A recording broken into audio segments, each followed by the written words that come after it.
सोवत है सो खोवत है, जागत है सो पावत है। सोवत है सो खोवत है, जागत है सो पावत है। बाबा की प्यारी वाणी सुन, बाबा की मीठी वाणी सुन, प्यारे बच्चों जागो, मेरे लाडलो जागो। अमृत बेला शुद्ध पवन है, मेरे लाडलो जागो।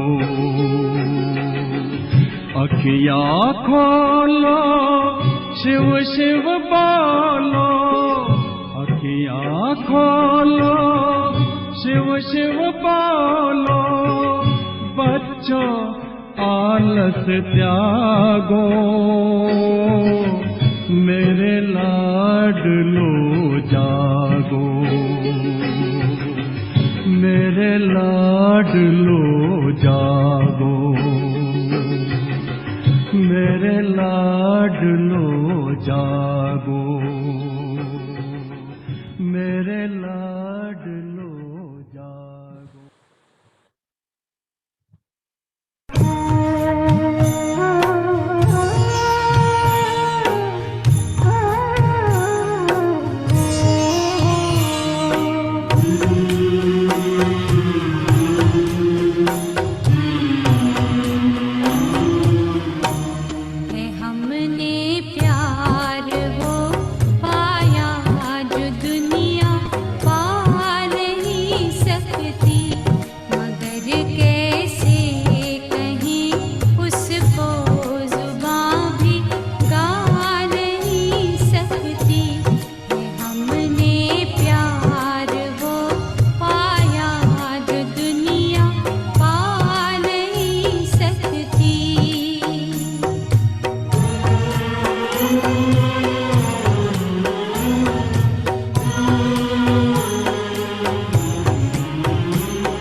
ओम शांति।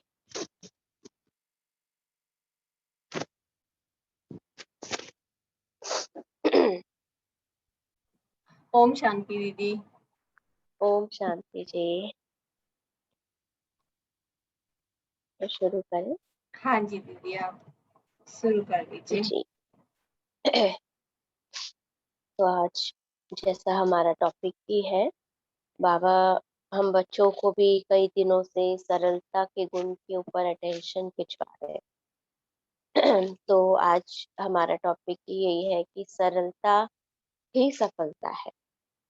तो जीवन सरल कैसे हो और उस सब सरलता से हमें सफलता कैसे मिले, उसके लिए हमें सबसे पहली बात जो बाबा बताते हैं कि ब्राह्मण जीवन में हमें जो सबसे महत्वपूर्ण प्राप्ति है वो ये है कि मेहनत कम और रिटर्न ज्यादा, माना प्राप्ति ज्यादा।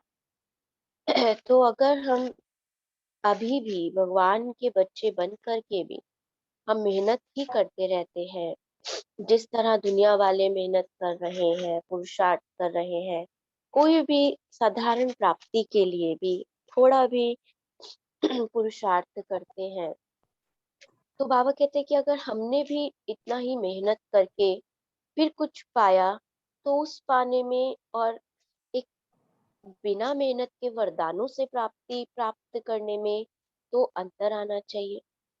तो सबसे बड़ी बात है जो बाबा ने हम सब बच्चों के अंदर देखी, वो यही है कि हम बच्चों ने बड़ी साधारण रीति बाबा को जाना, पहचाना और उसको अपना बनाया।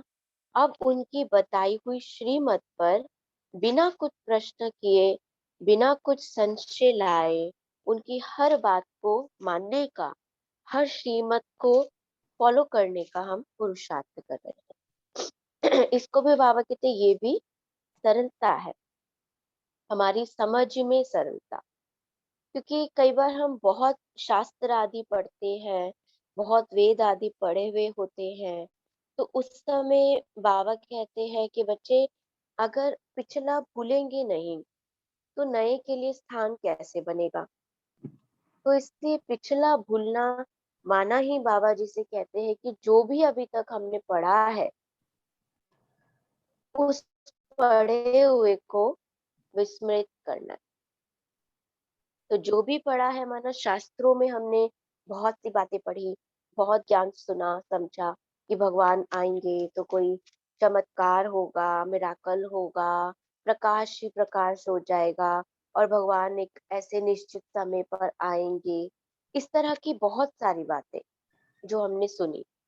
लेकिन जैसे ही बाबा ने हमें हमारा परिचय दिया, जैसे ही बाबा ने अपना स्वयं का हमें परिचय दिया, तो परिचय पाते ही हमने कोई प्रश्न नहीं उठाए कि परमात्मा ये है या नहीं। जैसे जैसे हमें पता चलता गया, हर एक का ये अनुभव है, जैसे जैसे हमें पता चलता गया, हमने सहज रीति एक एक बात को स्वीकार करना शुरू कर दिया। बाबा ने कहा, बच्चे ये ड्रामा कल्याणकारी है, 5000 वर्ष का है, आदि अनादि इसी प्रकार से ये फिरता जाता है। तो बच्चों ने उस श्रीमत को, उस नॉलेज को बड़ी सरलता से लिया। कोई प्रश्न नहीं कि क्यों माने 5000 वर्ष का है, क्यों माने कि इसमें कल्याण है, दिखाई तो दे नहीं रहा। तो ऐसी स्थिति में बाबा कहते हैं, ये सरलता का जो गुण है हम बच्चों का, जिसमें हमने सहज ही बाबा को अपना बच्चा बना करके उनसे सब कुछ लेने का, उनसे वर्षा पाने का और अपना सब कुछ निस्वार्थ भाव से अर्पण करने का संकल्प कर लिया, ये है हमारी सरलता। तो जब बुद्धि की भी सरलता होती है तो हमें प्राप्ति जरूर होती है। तो हमने जैसा बाबा ने बताया, उस रीति हमने एज इट इज बाबा की एक एक बात को स्वीकार किया, जाना, समझा, जिस आधार पर बाबा कहते हैं आपको भविष्य 21 जन्मों के लिए अथाह प्राप्ति होगी ही होगी। सिर्फ 21 जन्म नहीं, लेकिन पूरे कल्प के लिए हम अपनी कमाई जमा कर पाते। आज थोड़ा सा गला ऊपर नीचे है, इसलिए जी। मुझे था कि नहीं, जब फाइनल कर लिया करना है तो बाबा आप अपने आप करवाना, कैसे इस इंस्ट्रूमेंट को, बाजे को बजना बजा लेना, भले बीच में अटकेगा, कुछ भी होगा, लेकिन कोई बात नहीं। तो ये सरलता का गुण, हमारी बुद्धि की सरलता, हमारी समझ की सरलता, तो इस सरलता के गुण को हमने स्वीकार किया, तभी तो स्वयं परमात्मा हम बच्चों पर राजी हो गया। वरना तो भक्ति में कहते हैं भगवान को राजी करना इतना सहज तो नहीं है, उसके लिए तो कितना तप करना पड़ता है, कितना पुरुषार्थ करना पड़ता है। लेकिन बाबा के बच्चे बनकर हमें कोई भी मेहनत करने की आवश्यकता पड़ी ही नहीं। आधा कल्प के लिए राज्य भाग्य बाबा ने हम बच्चों को दे दिया। इसलिए बाबा कहते वो इसी विशेषता के कारण कि हमारे अंदर सरलता का गुण, जैसा बाबा ने हमें दिया वैसा हम आत्माओं ने उसी रीति स्वीकार किया और धारण करने का पुरुषार्थ करना शुरू कर दिया। दूसरी बात सरलता की आती है, जिसमें सहज ही सफलता मिले। तो बाबा कहते हैं सबसे बड़ी बात है कि हमें अपने ओरिजिनल संस्कारों को इमर्ज करके रखना। क्योंकि देखिए, कोई भी आर्टिफिशियल काम करना, आर्टिफिशियल कर्तव्य करना, आर्टिफिशियल स्वरूप धारण करना तो थोड़ा सा मुश्किल होता है।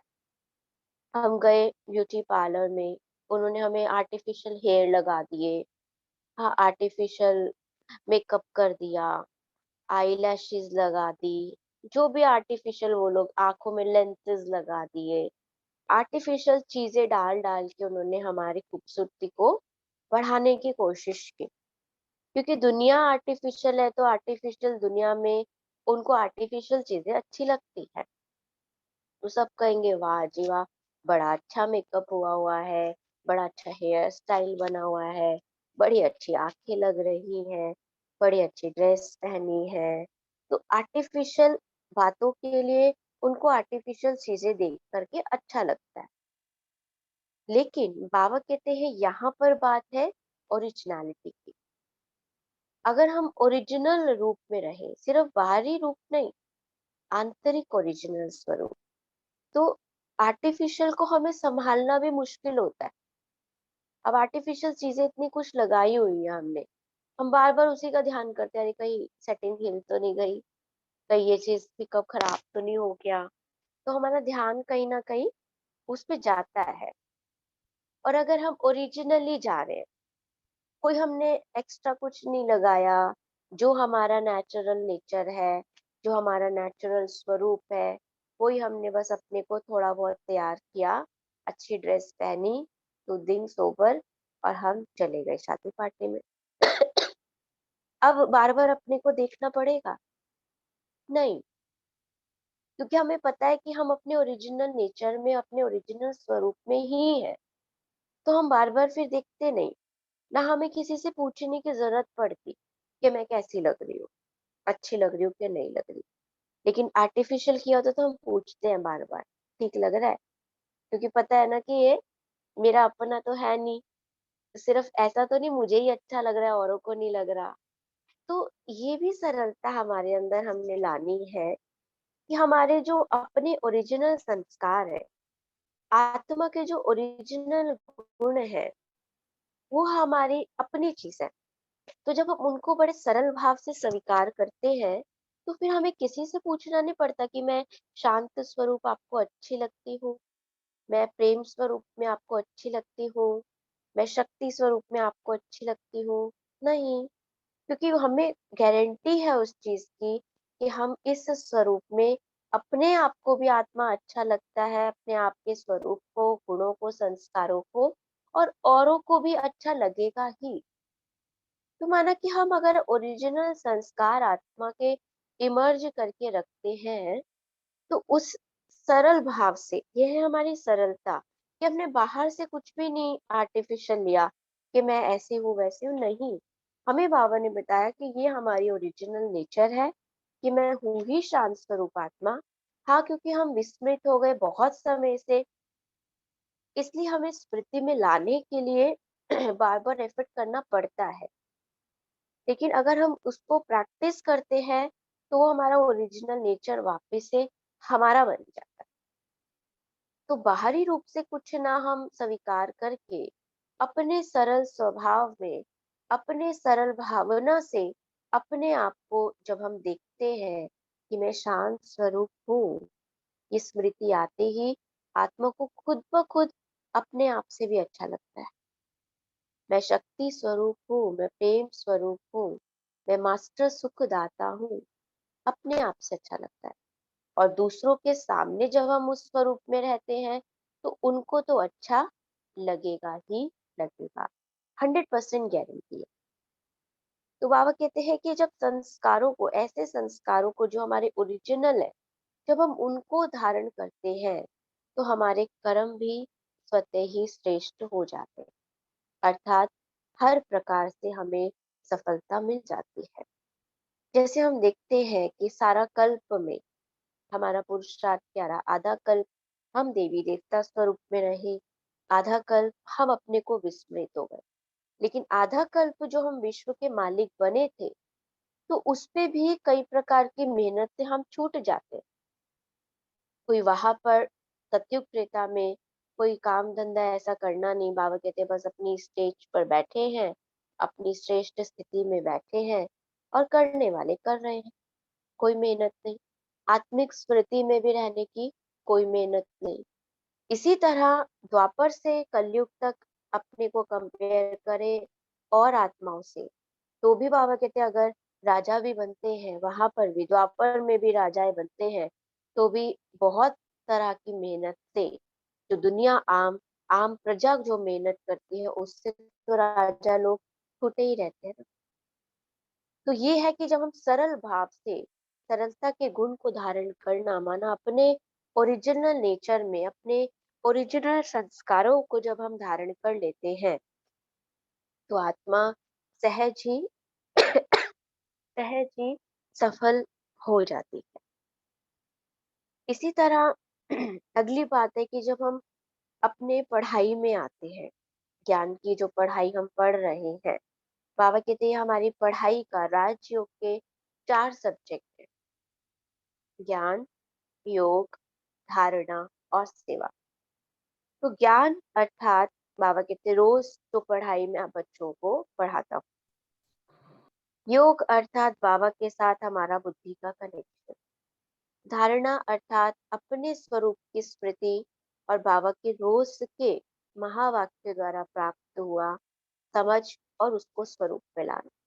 फिर सेवा, सेवा चाहे मन से करें, हम तन से करें, संकल्प से करें, टाइम अपना दे, एनर्जी अपनी दे, वो प्रकार की सेवा। तो चारों ही सब्जेक्ट हम पढ़ते हैं, चारों ही सब्जेक्ट पर हम मेहनत करते हैं, लेकिन साथ साथ बाबा कहते हैं इन चारों सब्जेक्ट का सार बस 2 शब्द है। वो 2 शब्द क्या है? संसार और संस्कार। संसार और संस्कार। अब एक बाप ही मेरा संसार और हर गुण, हर शक्ति मेरा निजी संस्कार। बस ये 2 बातें हमें सदा बुद्धि में रख। बाबा ही मेरा संसार है और संस्कार क्या है मेरे? हर गुण, हर शक्ति मुझ आत्मा के अपने निजी संस्कार है। तो ये धारण करना कितना सहज हो जाता है जब हमने बाबा को ही अपना सब कुछ बना लिया, जब हमने बाबा को ही संसार अनुभव कर लिया, बाबा से ही सर्व संबंध हम अनुभव करने लग जाते हैं। इट मीन्स संसार में सब कुछ आ गया, संसार बाबा है हमारा, फिर हम सब तरफ से निश्चिंत हो जाते हैं। कितना सहज है। नहीं तो संसार की इतनी चीजें हैं, इतने संबंध हैं, इतनी बातें हैं, और यहाँ सब कुछ संसार में एक बाबा है। तो इतनी सारी गुहिता में से निकलकर बस एक सरल स्वरूप में हम स्थित हो जाए कि बाबा ही मेरा संसार है। तो जब बाबा ही मेरा संसार है तो बाबा कहते हैं संसार में फिर कोई और बातें आ सकती है क्या? आ ही नहीं सकती। हम अपना संसार कुछ और बना लेते हैं, या आज तक जिसको हम अपना संसार समझे हुए थे उसको हम उस रीति से देखते हैं तो हमारा संसार बदल जाता है। फिर संसार में बातें भी आ जाती हैं, बहुत सारे विघ्न भी आ जाते हैं, बहुत सारी परिस्थितियां भी आ जाती हैं, तो वो संसार बढ़ जाता है। उसमें कोई सार नहीं है, कोई प्राप्ति नहीं है, लेकिन इस एक बाबा संसार में हमें सर्व प्राप्तियां, और इन अपने निजी संस्कारों को, अपने निजी गुणों को, अपनी निजी नेचर को जब हम स्वरूप में लाते हैं तो हमें हर तरह से सफलता मिलती ही मिलती है।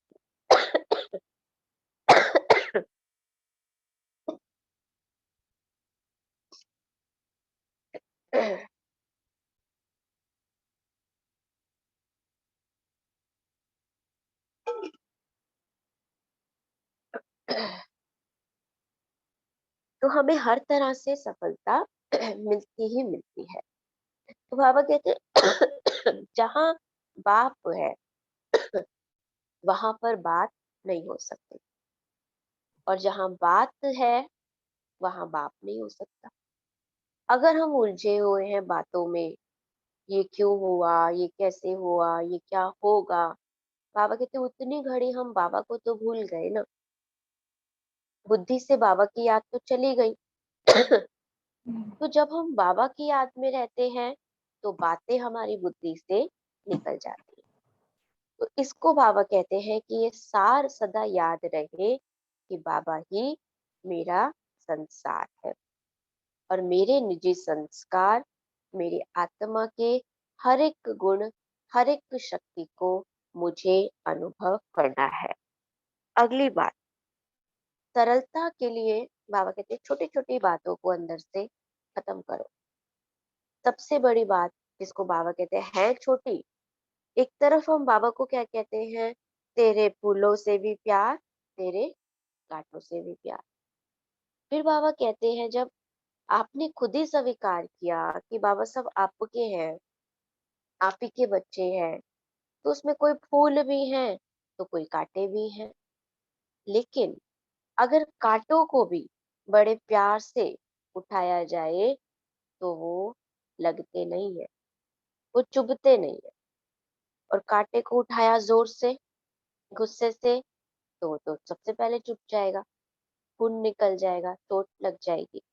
तो बाबा कहते हैं कि जब हमने बाबा से ये बात कही कि आपके फूल भी हमें स्वीकार है, आपके कांटे भी हमें स्वीकार है, तो ये छोटी छोटी बातें, छोटे छोटे कांटे ही तो है ना।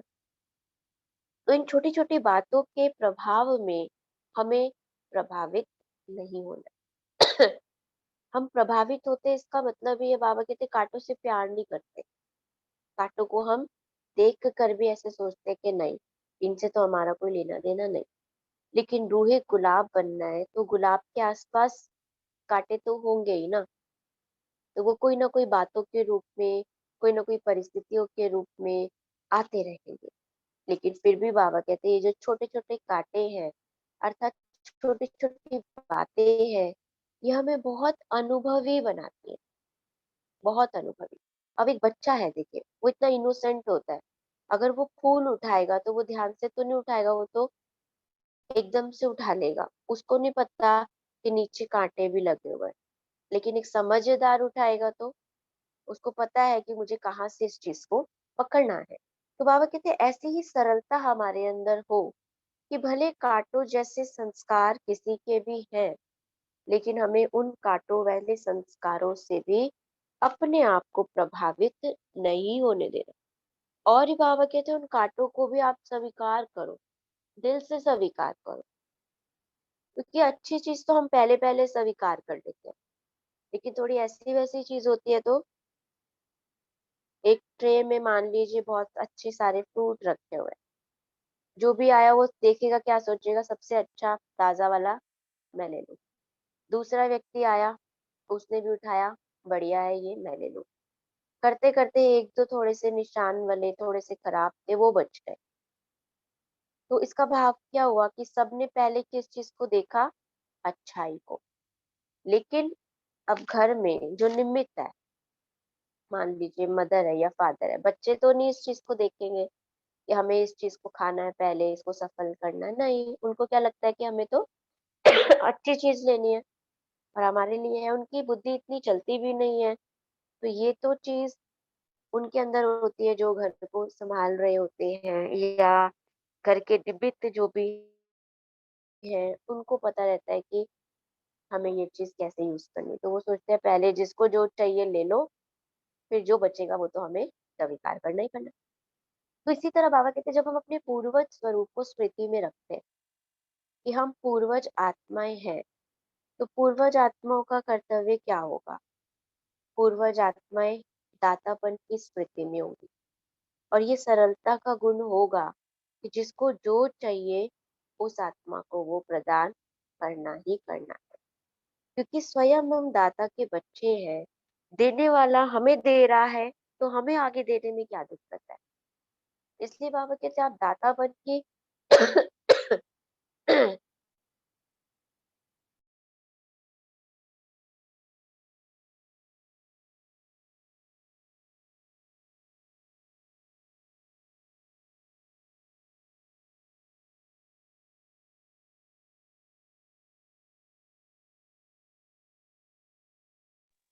इसलिए बाबा कहते हैं आप दातापन की स्मृति में स्थित रहो, तो आपके पूर्वज पने के संस्कार खुद ब खुद सामने आ जाएंगे। और उन आत्माओं को भी अनुभव होगा ये बात कि यही श्रेष्ठ आत्माएं हैं। ये भी हमारा एक सरलता का गुण है, जिसे बाबा ने कहा कि कांटों को भी स्वीकार करना है। अच्छा तो सभी स्वीकार कर रहे हैं, उसमें मैंने भी कर लिया तो कोई बड़ी बात नहीं है, वो कोई पुरुषार्थ नहीं कहेंगे उसको। वो तो सभी करते हैं, लेकिन बाबा कहते हैं जिनके संस्कार इस तरह के भी हैं या जिनको कोई स्वीकार कर ही नहीं रहा, बाबा के बच्चों को उनको भी स्वीकार करना। अगली बात सरलता की है कि कुछ भी हो, क्यों क्या के प्रश्नों में नहीं उलझना, क्योंकि जहाँ सरलता नहीं होती, जटिलता है, रिजिडनेस है, वहां पर आता है ऐसा क्यों, ऐसा तो नहीं होना चाहिए। हम खुद राय देना शुरू करते हैं। अब बाबा ने हमें ड्रामा की समझ दी कि ये ड्रामा की भाभी है, इस पर हम बच्चों को सदा अटल रहना है, अचल अडोल बनना है। तो जब अचल अडोल बनना है, स्थिर रहना है, तो फिर हम कभी भी क्यों और क्या में नहीं जाएंगे। हमारी पढ़ाई कितनी श्रेष्ठ है, इस बात की समझ श्रीमत देने वाला श्रेष्ठ से श्रेष्ठ परमात्मा पिता है। तो हम सरल भाव से हाँ करते करते, बाबा ने कहा हाँ जी बाबा, उसको स्वीकार किया और करते हुए आगे बढ़ गए। प्रश्नों में हमने उलझना ही नहीं, क्यों क्या में हमने जाना ही नहीं। निश्चय बुद्धि हो करके, साक्षी हो करके, हर कर्तव्य को, हर सीन को, हर आत्मा के पाठ को हमें देखते। तो ये सरल भाव के ड्रामा की भाभी पर हम अटल रहते हैं, निश्चित रहते हैं, निश्चिंत रहते हैं और सदा स्थिर रहते हैं। और जब हम क्यों क्या नहीं करते, तो हमारी कितनी एनर्जी, हमारी कितनी शक्ति जमा हो जाती, बच जाती है। तो एक सरलता को लाए, बुद्धि को इधर उधर घुमाया ही नहीं, सरल भाव से जो जैसा है, जैसा दिख रहा है, जैसा हो रहा है, उसको हमने स्वीकार कर लिया, एक्सेप्ट कर लिया। और एक्सेप्ट करके हमें हर प्रकार से सफलता मिल ही गई, क्योंकि बाबा हमें फिर ये टाइटल देते हैं, जो अपने को इजीली मोल्ड कर लेते हैं वो रियल गोल्ड बनते हैं। तो हम सब रियल गोल्ड आत्माएं हैं, रियल गोल्ड बनने वाले बच्चे हैं, सच्चा सोना बनने वाले बच्चे हैं। तो बाबा कहते हैं उसके लिए चाहिए सरलता का गुण, क्यों क्या के प्रश्नों से सदा परे और ड्रामा के ऊपर सदा अटल निश्चय रखने वाले। अगली बात, बाबा कहते हैं सरलता जब हम किसी भी तरह से किसी कर्तव्य में, किसी संबंध संपर्क में, बुद्धि की किसी ज्ञान की किसी बात में, या अपने ही संस्कारों की कोई चेकिंग में, जब हम सरलता का गुण लाते हैं, तो मन हमारा सदा हर्षित रहता है, सदा मुस्कुराता हुआ रहता है। कभी भी हम उलझन में उलझते नहीं। बातें तो सबके सामने आती है ना। बाबा ने कहा क्या दादियों के आगे, मम्मा बाबा के आगे क्या बातें नहीं आई, परिस्थितियां नहीं आई। ऐसा तो नहीं कि उन्होंने भी सब कुछ नहीं देखा, ये सब कुछ देखा। हमारे तो इंजन ही हमारे बाबा। सबसे पहले जो भी आया साकार के सम्मुख आया, बाद में बच्चों तक पहुंचा, जिसमें कि बच्चे सहज ही सरल भाव से अनुभवी भी बन जाते थे। लेकिन बाबा के आगे तो सब कुछ सबसे पहले आया। तो बाबा कहते जब इतना कुछ साकार में बाबा ने देखा, मम्मा ने देखा, हमारी दादियों ने फेस किया, तो हमें भी क्या समझना है कि अब हमें भी एग्जाम्पल बनकर दिखा। जब हम ये संकल्प अंदर लेते हैं कि हमें एग्जाम्पल बनना है, बाबा के शो केस के शो पीस बनना है, जिन्हें कोई भी देखे तो उनको लगे कि हाँ ये कुछ विशेष है, ये आत्माएं अलग है। जैसे उनको ये स्मृति आए, तो बाबा कहते इससे अपने अंदर क्या विशेषता आएगी कि अपना चेहरा सदा हर्षित मुख रहेगा, चेहरा बदलेगा नहीं। जब बदलेगा ही नहीं चेहरा, स्थिति अच्छी रहेगी, तो सफलता तो मिलेगी ही मिलेगी। ना चाह के भी बाबा कहते हमारी पवित्रता, हमारा हर्षित चेहरा अन्य आत्माओं को भी अट्रैक्ट करेगा। उनको लगेगा इनके पास ऐसा क्या है कि आज की ऐसी कठिन परिस्थितियों में रहते हुए भी, इतने दुख के जीवन में रहते हुए भी, दुख की दुनिया में रहते हुए भी सदा मुस्कुराते रहते। सदा हर्षित रहते हैं। तो ये सरलता का गुण कि मन को मुरझाना नहीं है, मुस्कुराते रहना है। इस स्मृति से कि बातें आई हैं और चली जाएंगी, कोई बड़ी बात नहीं, लेकिन अपनी स्थिति को, अपने मन को हमें सदा प्रफुल्लित रखना, हाँ जी, सदा खुशनुमा रखना। चलिए। एक लास्ट पॉइंट और बता दें, टाइम होने वाला। हाँ जी दीदी, बता दीजिए। जी, तो लास्ट पॉइंट है कि विघ्नों में घबराना नहीं है। सरलता का गुण ये भी है कि हम घबराए नहीं, लेकिन अपने आप को सदा महावीर समझना। महावीर, बाबा कहते हैं, सदा शक्तिशाली होते हैं। सहनशील बनना है, कोमल स्वभाव होना है, रखना है उस चीज को अपने मन में। लेकिन कोमलता हो, लेकिन ऐसी कोमलता ना हो कि जिससे हमें कोई नुकसान पहुंचे। जिसे बाबा कहते हैं, दिल हमारी शक्तिशाली होनी चाहिए। माया आई तो हमें घबराना नहीं है, निर्माण चित्त रहना है, लेकिन निर्माणता के साथ साथ अपने शक्ति स्वरूप को भी धारण कर। तो बहुत सरल रीति से स्वयं के स्वरूप को इमर्ज करना है। बाबा के साथ सरल स्वभाव से सारे संबंध अनुभव करने हैं, सरल रीति से रूढ़िहान करनी है। तो ये सरलता हमें हर प्रकार से सफलता दिलाएगी। तो ये आज का हमारा टॉपिक, सरलता लेंगे, बुद्धि में रखेंगे तो हर कार्य में सफलता अवश्य प्राप्त हो। ओम शांति। ओम। ओम शांति दीदी। थैंक यू दीदी, आपकी तबीयत खराब थी फिर भी इतना अच्छा सुनाया आपने। धन्यवाद थैंक यू आपका। बाबा का, आप सबका। आप सब इतना उमंग भरते हैं तो लगता है कि ऐसे कैसे नहीं करें। सबका आज का दिन इतना विशेष होता है आपसे मिलने का हमारा, तो लगता है कि क्यों मिस किया जाए। कुछ भी हो, लेकिन दिल में यही होता है कि अच्छा है आज सबसे मिलना है। ये तो एक, ठीक है, रूढ़िहान ब्राह्मण आपस में मिलेंगे तो चिट चैट तो करेंगे ही। तो हमारी चिट चैट यही है कि हम अपने स्वरूप को कैसे सदा स्थिर बनाएं, कैसे अपने पुरुषार्थ को बढ़ाएं। यही हमारा विशेष लक्ष्य है। 2 मिनट बस बाप को याद कर लेते हैं, टाइम भी हो गया है।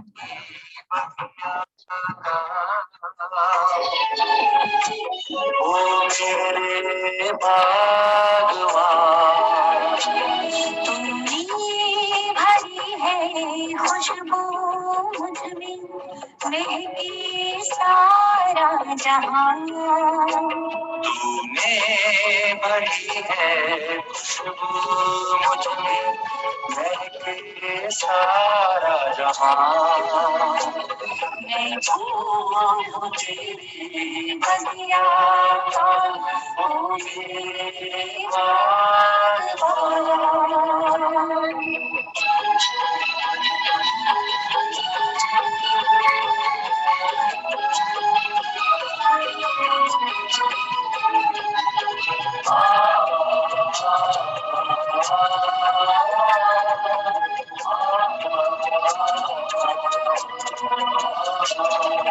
तेरी मोहब्बत का ये पानी सींच रहा मेरी जिंदगानी। तेरी मोहब्बत। ओम शांति सभी को।